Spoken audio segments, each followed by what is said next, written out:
Alright, time to do some Patreon requests, and the first one we're going to do today comes from Christopher Rosa, who asked me to do a review of The Ghost and Molly Mcgee Season 2, which has been out for a while. It was part of a slew of reviews they asked me to do for a Patreon request. So yeah, the first one I did of those was Haley's on It. Now I'm going to do the other Disney show. The only one I couldn't do for these requests was Fright Crew because I don't have Peacock anymore. I don't have Peacock Premium anymore, and I don't think it's on free anymore. But the other ones I can do, the other ones I'll spoil. Like at some point I'll get to all the episode reviews. I mean show reviews, but reviews for Scavenger's Reign, Ark, the animated series, Fired on Mars, stuff like that. Those I can get to. But yeah, as always, before we go into the actual review, if you guys want to have a Patreon request done, just hit the link below. Head on over to my Patreon, where you guys can start sending me requests for videos to do here on YouTube once you hit the 3rd tier. And also allows you access to all the other stuff on Patreon. Like I said, I just did a review on... Goddamn chair. I did a review on The Strangers Chapter 1. So if you want to check out my thoughts on that, just hit the link below. Other than that, let's get started with this review.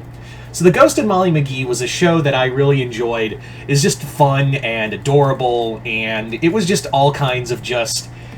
It was fun. Like, it didn't need to be like an overarching story. It didn't need to be like this big overarching, we need to have like a giant universe or something. That's what I really liked about Season 1, was that it was just kind of episodic, even though at the end it did become like, hey, it's an overarching story for the most part. So it it basically did become something different, but I do think it worked better, because Season 2 was all about like this big overarching story of like Scratch being the new the new head of the Ghost Realm, and trying to shank his duties because Scratch is basically Master Shake, just PG. Yeah. I mean, I'm not just saying that because they share the same voice actor, because they share the same voice actor. Scratch is literally just Master Shake, just for a Disney-fied version of Master Shake from Aqua Teen Hunger Force. Again, not just saying that because they're saying the same voice actor. It's the same. It's almost like the same character. But yeah. So this series brought in a lot of new stuff. Like, obviously, let's talk about this. Molly getting a love interest in, what's his name? Molly and Oliver, who is a ghost hunter.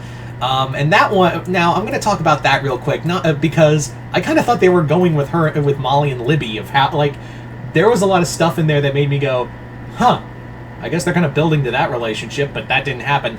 And Ollie himself is just kind of there. I'm not against the relationship of her and Oliver.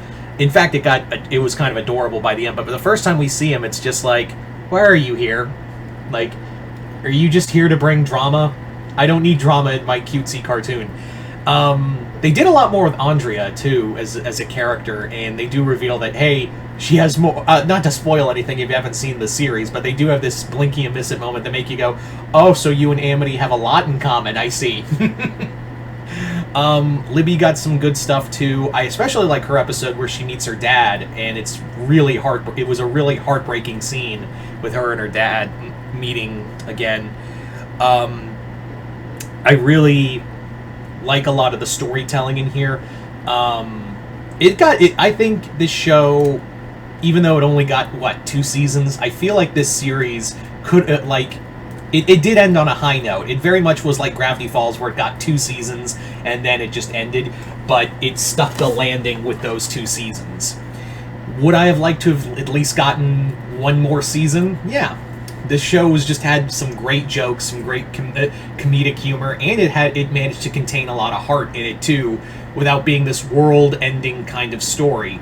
Although we do kind of go with that at the end, but that's totally different. Yeah, it was just it was just the Ghost and Molly McGee was just an adorable series about a girl and her best friend's a ghost. I kind of want to see and I know I've said this before, is where I would like to see the creative team, because it's very clear where they get their inspiration from, is clearly, like, this is the closest we'll get to a modern day Beetlejuice animated series reboot.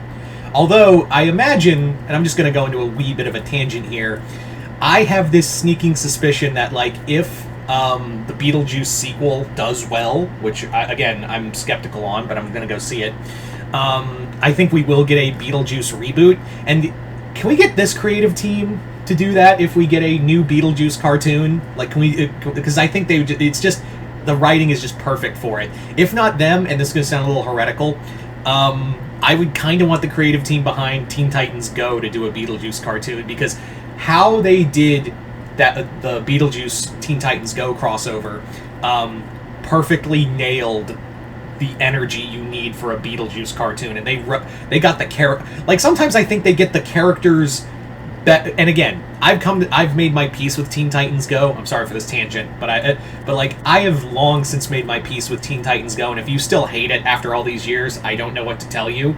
It's actually got some good jokes, and again, I feel like if you got that creative, and again, they showed they could do a Beetlejuice cartoon perfectly. But I would also argue, if you could get this creative team from the Ghost of Molly McGee, because again, it has a lot of that same energy, and I'm not just saying it because it's a supernatural cartoon. It has the same kind of energy, the humor, the ghost humor, the jokes of being dead and alive and stuff like that. I really do think if you got this creative team to do something like that, I think they could really do something cool with like a new Beetlejuice cartoon. But yeah, all in all, I really like this show. I never really talk about it enough, but it's a cute little cartoon. There's really not much else I can say other than it also got to get away with some really interesting themes. Like, there was that whole episode at the slumber party where Libby gets her period, and they treat it like it's a normal thing, which was like, I don't think I've ever, like, I think this is the first time I've seen that happen in a cartoon. And yeah, there's actually like like, at first you're like, ugh.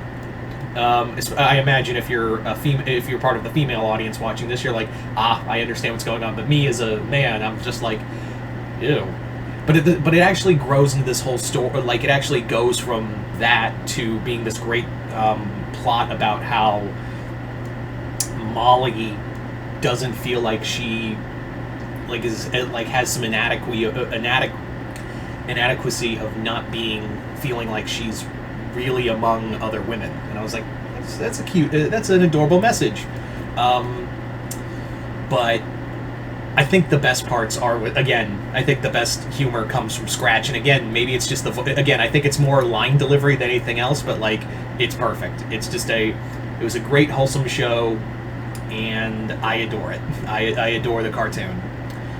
I think the best parts are Oliver. Like, at first, like, I'm gonna go back to Oliver real quick. Oliver was a little annoying, but like, he grew on me as the show went on. But other than that, I think this was a solid cartoon.